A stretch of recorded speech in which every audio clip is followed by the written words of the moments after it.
Industrial dispute act 1947.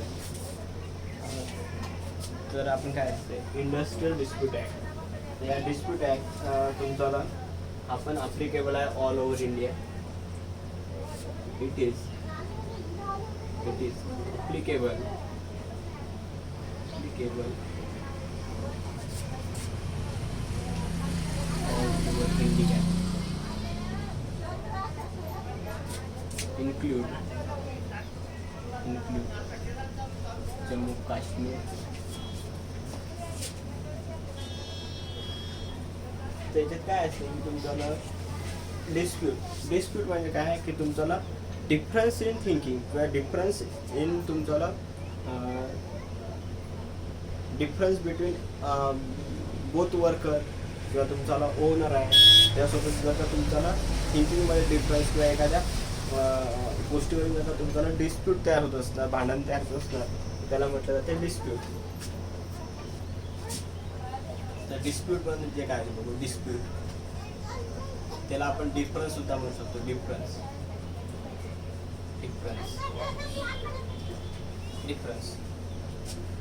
it is between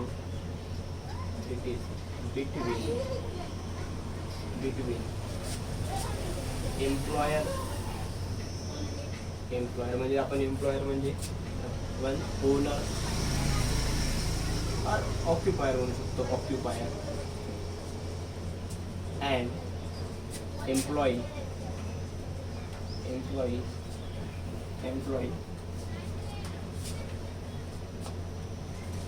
or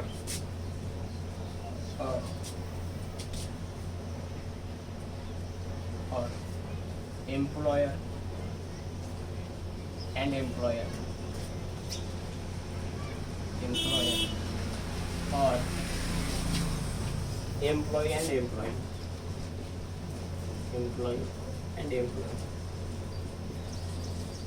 तुमचं dispute हे तीन ठिकाणी शकते. एक तर एम्प्लॉयर आणि एम्प्लॉई. एम्प्लॉयर म्हणजे तुमचा ओनर आणि एम्प्लॉई म्हणजे तुमचा वर्कर. या दोघात किंवा एम्प्लॉयर आणि एम्प्लॉयर जर का तुमची एखादी फॅक्टरी किंवा कंपनी और इंडस्ट्री जर का मोर दॅन 2 ओनर असेल तर त्या दोघांच्या एम्प्लॉयरमधल्या भांडण डिस्प्यूट तयार होऊ शकते. किंवा एम्प्लॉई आणि एम्प्लॉई 2 गट असू शकते वर्करचे, त्या दोघांच्या मदत तुमच्याला डिस्प्यूट तयार होऊ शकते. तर हे झालं तुमचं डिस्प्यूट. आता हा डिस्प्यूट ॲक्ट तयार करण्याचे काहीतरी ऑब्जेक्टिव्ह आहे. तो ऑब्जेक्टिव्ह काय आहे झाला. Objective first objective promotion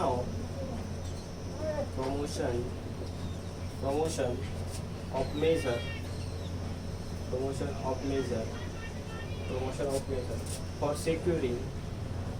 for securing and preserving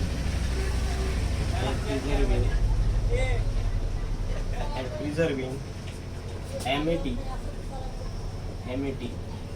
and good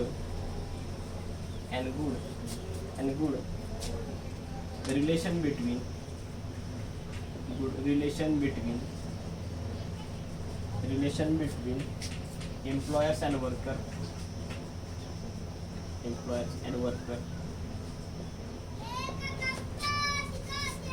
त्यानंतर आहे investigation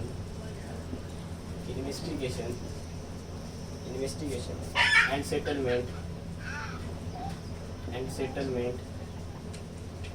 settlement of industrial dispute.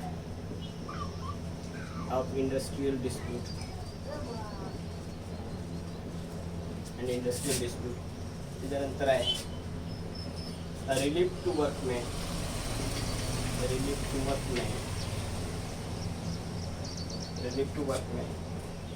in the matter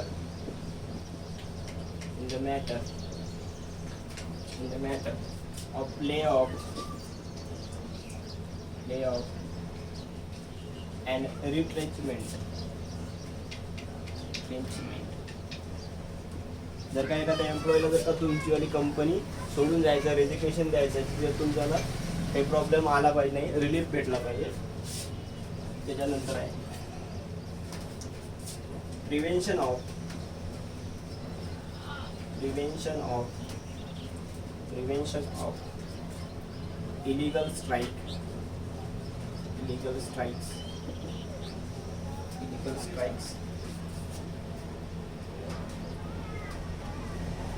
and lockout. मग तुमच्या कंपनीमध्ये स्ट्राईक होत आहे किंवा एखाद्या दिवशी स्ट्राईक केलं जात आहे, लॉकडाऊन म्हणजे लॉकआउट केलं जात आहे, ते प्रिव्हेन्शन केलं पाहिजे, म्हणजे मिनिमाइज झालं पाहिजे किंवा ते अवॉइड करता आलं पाहिजे. त्यानंतर प्रमोशन ऑफ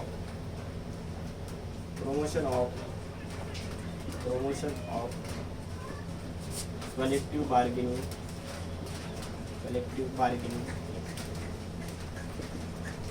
हे जर तुमचं ऑब्जेक्टिव्ह. आणि याच्यानंतर काय, आता हे जे डिस्प्यूट आहे, हे डिस्प्यूट सॉल्व्ह करण्यासाठी काहीतरी मेथड यूज केल्या जाते. त्याच्या मेथड आपली वेल नोन मेथड आहे एक आर्बिट्रेशनची, त्याच्यानंतर आहे कॉन्सिलेशन आणि एक आहे ॲडज्युडिशन. ॲडज्युडिशन म्हणजे काय म्हटलं तर तुमच्याला लिगली एक म्हणजे न्यायिक एक पद्धत आहे, न्यायिक कोर्टाच्या याच्या प्रमाणात ते एक 3 मेथड आहे. एक आहे कॉन्सिलेशन, दुसरं आहे आर्बिट्रेशन आणि तिसरं आहे ॲडज्युडिकेशन. हे झालं तुमच्या 3 मेथड. या 3 मेथडमध्ये काय असते की कॉन्सिलेशनमध्ये गव्हर्नमेंट एम्प्लॉई किंवा गव्हर्नमेंट पर्सन अपॉइंट केला असते. सॉल्व करण्यासाठी एक गव्हर्नमेंट पर्सन अपॉइंट केलं जाते, की ज्या तुमच्याला कंपनीमध्ये डिस्प्यूट आहे ते डिस्प्यूट तुमच्याला सॉल्व करण्यासाठी एक पर्सन तुम्हाला अपॉइंट केला जातं. त्याला कॉन्सिलेटर ऑफिसर असं म्हणतो. कॉन्सिलेटर तर हे आहे कॉन्सिलेशन मेथड. आणि जर का एखादा डिस्प्यूट आहे, जर का ते डिस्प्यूट सिंगल पर्सननी जर का सॉल्व होत नाही आहे, जर का तो मेथड जर का सिंगल पर्सननी सॉल्व होत नाही आहे, मग त्यावेळेस 2 or 4 पर्सन आणि प्लस 1 चेअरमॅन तयार केला जाते आणि तो एक बोर्ड ऑफ कॉन्सिलेशन तयार केला जाते. बोर्ड ऑफ कॉन्सिलेशन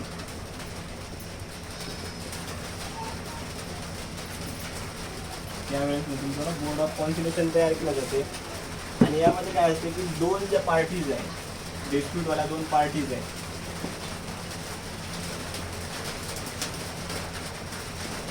या बोर्डमधलं म्हणजे ज्या डिस्प्यूटमध्ये 2 पार्टी आहे, या 2 पार्टीचं जे काही म्हणणं आहे, जे काही त्यांचं स्टेटमेंट आहे, तर हा बोर्ड ऑफ कॉन्सिलेशन और कॉन्सिलेटर हा एक फायनल त्यातला डिसिजन घेतो, या दोघांपैकी कुठला पर्सन राईट आहे त्यासाठी.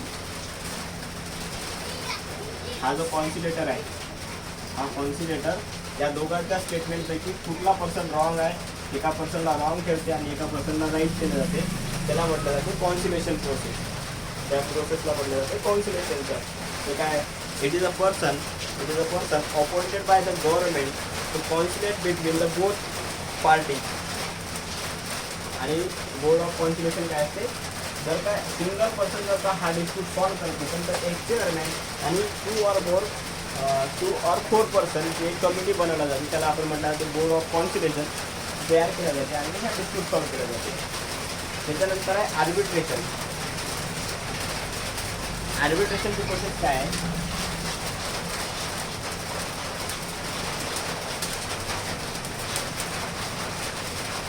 आर्बिट्रेशनमध्ये एक न्यूट्रल पार्टी म्हणजे न्यूट्रल एक पर्सन तुम्ही अपॉइंट केला जातो. ॲज पर तुम्हाला कन्व्हिनियन्सली या 2 पार्टीमध्ये भांडणं आहे, या 2 पार्टीमध्ये डिस्प्यूट आहे, त्या डिस्प्यूटमधल्या 2 पार्टी मिळून एक म्युच्युअल अंडरस्टँडिंग म्हणून एक पर्सन तुमच्याला अपॉइंट केलं जातो आणि त्या पर्सननं एक फायनल डिसिजन घेतलं जाते त्या डिस्प्यूटमध्ये. त्याला म्हटलं जाते आर्बिट्रेशन. प्रोसेस.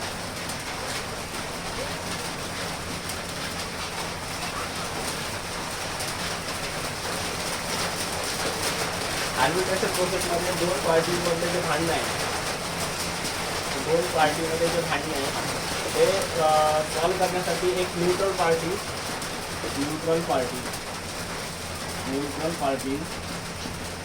अपॉइंट केला जाते.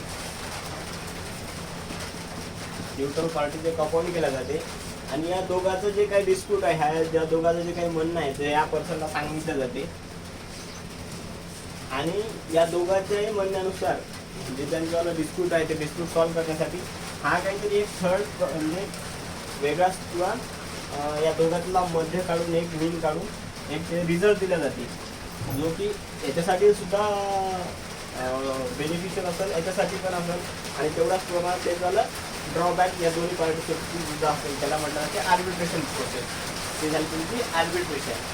आणि ह्या ज्या आर्बिट्रेशन प्रोसेसमध्ये जो पर्सन आपण अपॉइंट केला जाते, न्यूट्रल पार्टी अपॉइंट केला जाते, त्याला म्हटलं जाते आर्बिट्रेटर. हा काय असतो? थर्ड पार्टी जो असतो त्याला म्हटलं जाते आर्बिट्रेटर. आणि ह्या आर्बिट्रेटरचे दोन टाईप आहेत.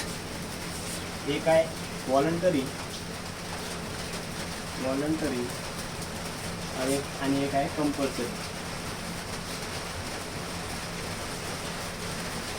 व्हॉलंटरी म्हणजे काय, तर हे तुमच्याला या दोन पार्टीच्या मनावर डिपेंड केला जाते. आणि कंपल्सरीमध्ये काय असते की तुमच्याला जेव्हा भांडणं म्हणजे डिस्प्यूट झालं तर त्या डिस्प्यूट सॉल्व करण्यासाठी तुम्हाला कंपल्सरी आहे की हा आर्बिट्रेटर अलॉट असायलाच पाहिजे, याला म्हटलं जाते कंपल्सरी. त्याच्यानंतर आहे ॲडज्युडिकेशन. तर या प्रोसेसमध्ये काय असते, हे एक लिगली प्रोसेस आहे तुमच्याला डिस्प्यूट सॉल्व करण्यासाठी. तर ह्या adjudication it is a legal process to remedial dispute between both parties. त्याला म्हटलं जातं तुमच्याला ॲडज्युडिकेशन. तर जेव्हा तुमच्याला एक गव्हर्नमेंट रेफर केला जाते, जेव्हा तुमच्याला डिस्प्यूट होते तेव्हा एक गव्हर्नमेंट तुमच्याला व्हेरियस टाईप ऑफ कोर्ट असते, त्या व्हेरियस कोर्टमध्ये त्याला अलॉट केला जाते. त्याच्याला 3 टियर आहे. जसं तुमच्याला जसं कुठल्या प्रकारचा डिस्प्यूट आहे त्याच्यावरून ते तुम्हाला कोर्ट रिफर केल्या जाते. तर त्याच्यावर 3 आहे. एक आहे, फर्स्ट आहे labour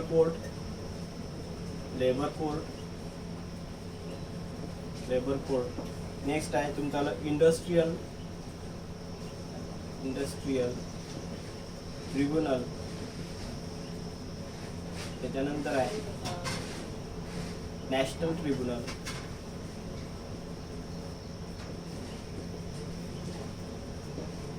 depend upon nature of dispute. तुमच्याला डिस्प्यूटचं नेचर काय त्याच्यावरून तुमच्याला कुठल्या टाईपचं ॲडज्युडिकेशन तुम्हाला अलॉट केलं जाते त्याच्यावरून हे डिपेंड केलं जाते तुमचे टियर्स. याच्यात पण 2 टाईपचे ॲडज्युडिकेशन आहे. एक आहे व्हॉलंटरी आणि एक आहे दुसरा तुमच्याला कंपल्सरी. तर ॲडज्युडिकेशन व्हॉलंटरीमध्ये काय असते की जर का तुम्हाला गव्हर्नमेंट तुम्हाला सजेशन देते की तुम्हाला एक थर्ड पार्टी किंवा तुम्हाला सॉल्व करण्यासाठी तुम्हाला कोर्टची गरजच आहे किंवा नाही आहे, याच्यावरून तुमच्याला ते कुठल्या नेचरचं ॲडज्युडिकेशन आहे ते तुमच्याला डिसाईड केलं जाते.